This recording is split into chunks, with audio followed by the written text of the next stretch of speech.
मेरे पिया केवल कहलाते हैं और रानी मान कहाती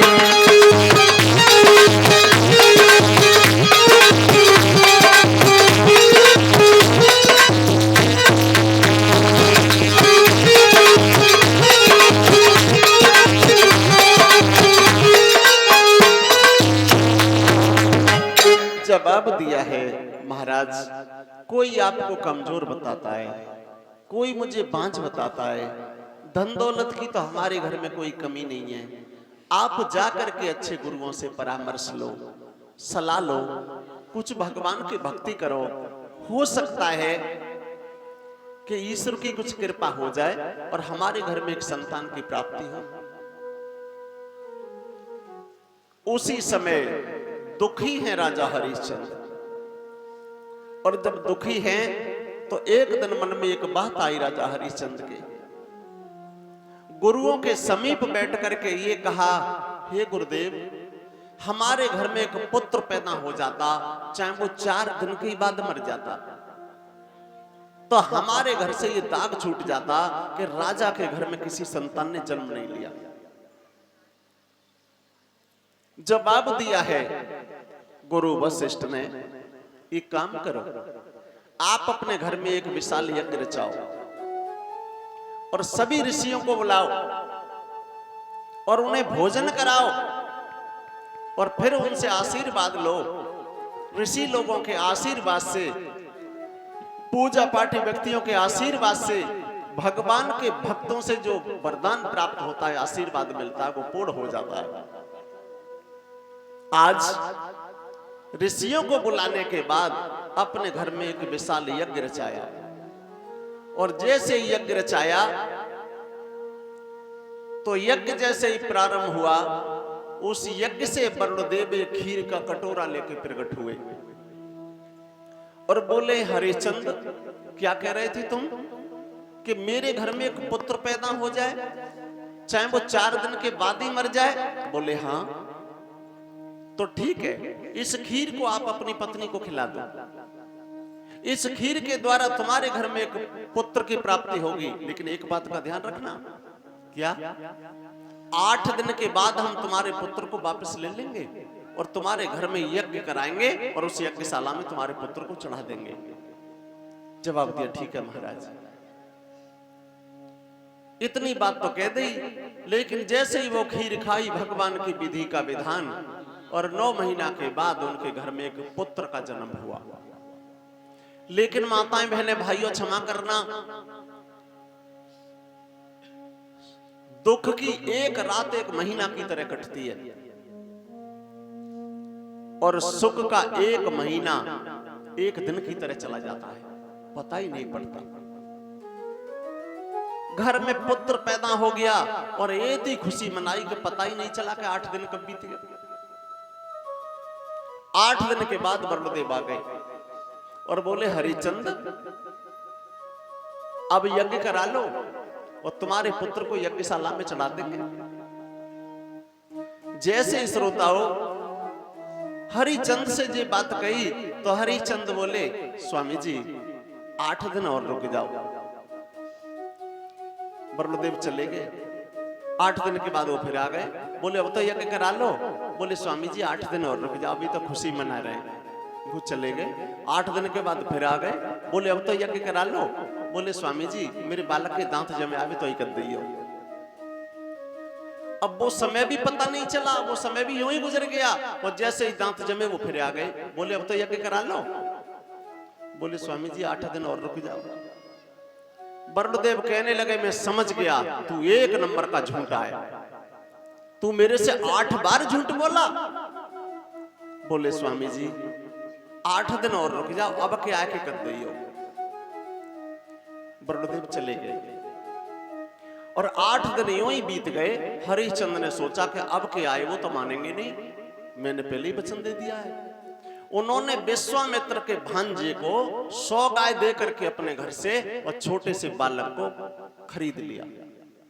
और उनके मन में ये बात आई कि जैसे ही अब मैं यज्ञ कराऊंगा अपने पुत्र को तो बचा लूंगा, और विश्वामित्र के भांजे को जो मैंने मोल लिया है, इसे खरीदा है, इसे यज्ञशाला में डलवा दूंगा। वरुणदेव आ गए और वो बोले अब तो यज्ञ करा लो। जवाब दिया हाँ प्रभु यज्ञ कर दो। यज्ञ हुआ। वरुणदेव बोले लाओ अपने पुत्र को उठा करके। राजा हरिश्चंद्र ने विश्वामित्र के भांजे को उठा करके दे दिया। वरुणदेव कहने लगे नालायक, अब तक तो मुझे यही पता था कि तू झूठा है, आज मुझे पता चला तू बेईमान भी है। बात हुई थी तेरे पुत्र की और तू किसी के दूसरे के पुत्र को यज्ञशाला में डलवा रहा है। हरिचंद कहने लगे हैं स्वामी जी मैंने इसे खरीदा है। वरुणदेव कहने लगे खरीदा है तो इसका मतलब तेने इंसान को खरीदा है कि उसकी जान को खरीदा है। उस जगह पर विश्वामित्र आ गए और विश्वामित्र का वो भांजा था, विश्वामित्र क्रोधी थे, और वशिष्ठ ने और विश्वामित्र ने खुशामत करके दोनों ही बच्चों को बचा लिया। और जब बचा लिया तो विश्वामित्र जी ने उसी वक्त संकल्प किया कि हरिचंद एक दिन वो आ जाएगा कि यही विश्वामित्र जी दर दर की ठोकर खवा देगा। आज इतनी बात बोल करके विश्वामित्र जी वहां से अपने भांजे को लेकर के चले जाते हैं और धीरे धीरे समय गुजरता चला गया। और हुआ ये कि विश्वामित्र और वशिष्ठ एक साथ ही ज्यादा रहते थे, लेकिन राजा हरिश्चंद्र जो थे वो वशिष्ठ के शिष्य थे। एक दिन जाकर के ये कहा विश्वामित्र जी ने, वशिष्ठ मैंने ये सुना है कि तुम्हारा जो चेला है हरिश्चंद्र ये 100 इसमें यज्ञ करने के लिए कहता है। वशिष्ठ कहने लगे कि मेरा शिष्य इतना बड़ा दानी है कि 100 की बात कर रहे हो, वो 1101 इसमें यज्ञ कर सकता है। ये बात विश्वामित्र से बर्दाश्त नहीं हुई और विश्वामित्र बोले कि तुम कैसी बात कर रहे हो, क्यों? तो विश्वामित्र ने कहा और बोले कि सत होता है व्रत होता है पर सीमा सबकी रहती होता है पर सीमा सबकी होती।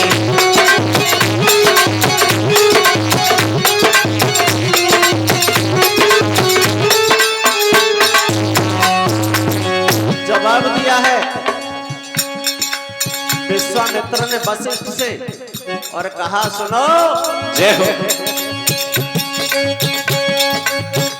सत होता है व्रत होता है, जय हो, पर सीमा सबकी रहती है। सावन भादों के महीना में, सावन भादों के महीना में नदियां भी बड़े नरम है।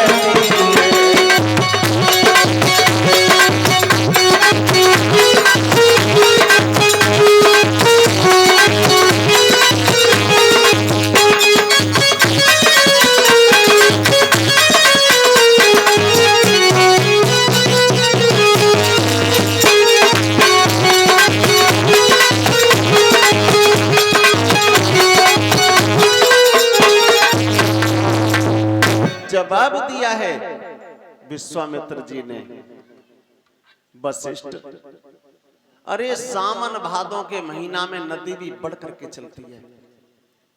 जिसके घर में दौलत होगी वो तो दान कर ही देगा।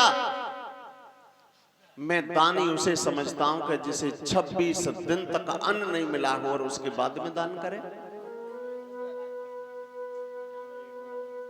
इतनी बात कहने के बाद धीरे धीरे समय गुजरता चला गया और दोनों ही देवता पक्षी बन गए। विश्वामित्र और वशिष्ठ। और पक्षी बनने के बाद 1 वर्ष तक उनमें युद्ध चलता रहा। वो कह रहे कि मेरा चेला ऐसा ही है, वो कह रहे तुम्हारा चेला कुछ नहीं है। और 1 साल तक युद्ध चला।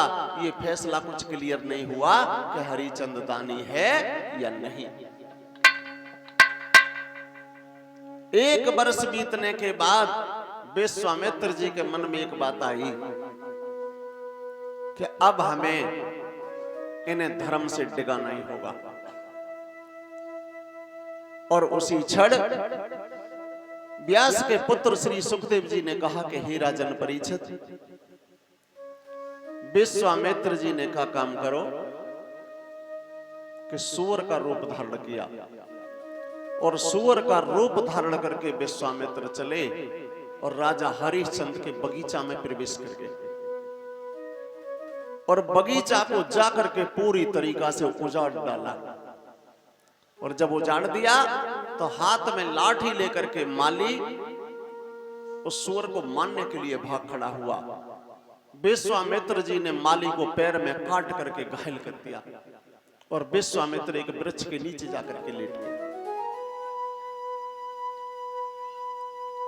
और जब नीचे जाकर के लेट गए, उसी समय वो माली लंगड़ाता हुआ, पैर पटकता हुआ राजा हरिचंद्र के पास पहुंचा संध्या के वक्त। और जवाब दिया है महाराज, आप हाथ में एक तलवार लेकर के चलो और बगीचा में एक सूअर आया है, उसका चल करके वध कर दो। राजा हरिचंद्र कहने लगे, ओरे माली, तेने कह तो दिया लेकिन तेने कुछ सोचा समझा नहीं। क्या मतलब प्रभु? जवाब दिया, अभी संध्या का वक्त है और संध्या के वक्त किसी को दुख देना उचित नहीं होता। माताएं, बहनें और भाइयों, मैं पुनः निवेदन कर रहा हूं आपसे कि संध्या के वक्त किसी कुत्ता में, बिलाई में, पशु में लाठी डंडा गाली गलौज, किसी को तेज सुर में बात नहीं करनी चाहिए। इतनी बात जब समझा करके राजा हरिश्चंद्र ने कही कि संध्या का वक्त है और संध्या के वक्त किसी को दुख देना उचित नहीं होता है, तो अभी तुम जाओ, मैं सवेरे को देख लूंगा। तो उसी समय राजा हरिचंद्र ने